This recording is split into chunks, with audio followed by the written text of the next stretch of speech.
Cultura dos índios brasileiros, os povos indígenas do estado de Rondônia. Vou falar um pouco sobre a organização social dos índios brasileiros.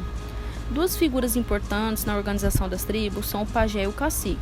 O pajé é o sacerdote da tribo, pois conhece todos os rituais e recebe as mensagens dos deuses. Ele também é o curandeiro, pois conhece também todos os chás e ervas para curar doença. Ele que faz o ritual da pagelança, onde evoca os deuses da floresta e dos ancestrais para ajudar na cura. O cacique também é importante na vida tribal, faz o papel de chefe, pois organiza e orienta os índios. A educação indígena é bem interessante. Os pequenos índios, conhecidos como curumins, aprendem desde pequenos e de forma prática, costumam observar o que os adultos fazem e vão treinando desde cedo. Quando o pai vai caçar, costuma levar um índiozinho junto para que ele possa aprender. Portanto, a educação indígena é bem prática e vinculada à realidade da vida da tribo indígena. Quando atinge os 13 os 14 anos, o jovem passa por um teste e uma cerimônia para ingressar na vida adulta. Rondônia é o estado brasileiro com a maior diversidade dos povos indígenas.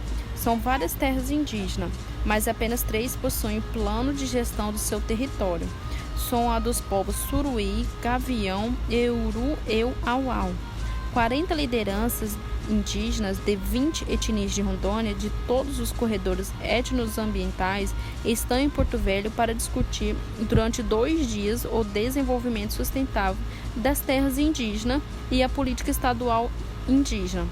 Foi criada recentemente a Coordenadoria dos Povos Indígenas de Rondônia, a COPIR, ligada à SEDAM, para atender uma demanda dos povos indígenas na participação, discussão, elaboração e implementação de políticas públicas voltadas para os indígenas, promovendo a defesa do seu espaço físico territorial, valores culturais, tradições, usos e costumes. As principais culturas dos índios do estado de Rondônia. Embora cada nação indígena possua sua própria cultura, como hábitos e costumes próprios, existem algumas formas de organização que são comuns a praticamente todos os povos indígenas. Os índios se alimentam exclusivamente de alimentos retirados da natureza, como peixes, carne de animais, frutos, legumes e tubérculos. Costumam tomar banho várias vezes por dia em rios, lagos e riachos. Os homens saem para caçar em grupos. Eles fazem cerimônias e rituais com muita dança e música. Costumam pintar o corpo nestes eventos. Desde pequenas, as crianças são treinadas para as atividades que deverão desempenhar na vida adulta. Eles realizam rituais de passagem entre a fase de criança e adulta. Eles moram em habitações feitas de elementos da natureza, como troncos e galhos de árvores, palhas, folhas secas e barro. Fazem objetos de artes, como potes, vasos de cerâmica, máscaras e colares, com materiais da natureza. Esta atividade é desempenhada pelas mulheres das tribos. Eles tratam as doenças com as ervas da natureza e costumam realizar rituais de cura dirigidos por um pajé. Tem o costume de dividir quase tudo que possuem, principalmente os alimentos. Possui uma religião baseada na existência de forças e espírito da natureza. A arma mais conhecida dos índios é o arco e a flecha. Porém, eles fazem e usam outros tipos de armas, como, por exemplo, o cucho é madeira com ponta de ferro afiada, a borduna é porrete de madeira e a zarabatana, tubos feitos de bambu que servem para tirar setas através do sopro. Historiadores afirmam que antes da chegada dos europeus, a América havia aproximadamente 100 milhões de índios no continente. Só em território brasileiro, esse número chegava a 5 milhões de nativos, aproximadamente. Esses índios brasileiros estavam divididos em tribos, de acordo com o tronco linguístico a qual pertencia. Tupi-Guarani, região do litoral, Macro-G ou Tupia, região do Planalto Central, Uruaque, Amazônia e Caraíba, Amazônia. Atualmente, calcula-se que apenas 400 mil índios ocupam o território brasileiro, principalmente em reservas indígenas demarcadas e protegidas pelo governo. São cerca de 200 etnias indígenas e 170 línguas.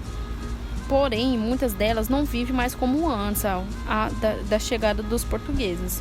O contato com o homem branco fez com que muitos da tribo perdessem sua identidade cultural.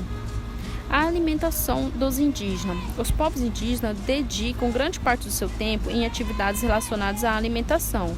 Isso porque é preciso obter ou produzir os alimentos, criar animais como galinhas e porcos, realizar expedições de caça e de pesca, coletar frutos no mato, preparar a roça e colher os seus produtos.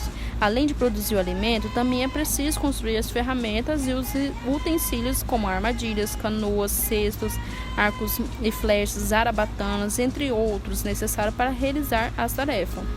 Para realizar cada uma das atividades, as pessoas devem conhecer muito bem a região onde vivem, quais são as épocas de chuva e de seca, como é o comportamento de cada animal, qual é a época em que os frutos amadurecem, qual é o melhor período para preparar, plantar e colher os frutos da roça. O casamento dos índios.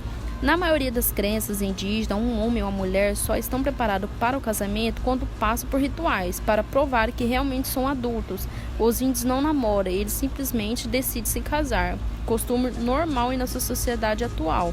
Muitas pessoas não casam, simplesmente o casal se junta. O casamento entre os índios varia muito de tribo para tribo. A maioria das tribos são monogâmicas, entretanto, os antigos tupinambás e os atuais xavãs admitem a poligamia. Alguns seguem a tradição de casamento grupal e outros permitem que se casem com membros da própria família. Existem diversas regras que ditam também se um índio pode ou não casar-se com uma não índia. Vale lembrar que em momento algum a pessoa branca passa a ser índia por ter se casado com um indígena.